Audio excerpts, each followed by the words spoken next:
Hello friends, Venkatagiri జాతరకు వెళ్ళినప్పుడు అక్కడ వడకర్రీతో దోశ చేశాను. అద్భుతంగా వచ్చింది. మంచి అద్భుతమైన టేస్ట్ ఉన్న వడకర్రీని ఆ పిండి వేడివేడిగా ఉండే పిండి మీద వేసి దోశని ఇలా అలా మన స్టైల్లో రోస్ట్ చేసి దాన్ని వేసుకొని ప్లేట్లో ఇంకొద్దిగా వడకర్రీ యాడ్ చేసుకొని తింటే నా సామిరంగా స్వర్గలోకాలే. అది తినే వాళ్ళకి, నా దరిదాపులో ఉన్న ప్రజలకే తెలుసు ఆ టేస్ట్ ఎట్టుందో.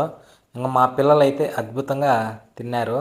ఇంకా మనం కూడా టేస్ట్ చూసి ఇంకా ఎక్సలెంట్గా దుమ్ము లేపేసాము. ఇంకా మా అల్లుడు మా పెద్ద అబ్బాయి వాళ్ళు కూడా దుమ్ము లేపేశారు.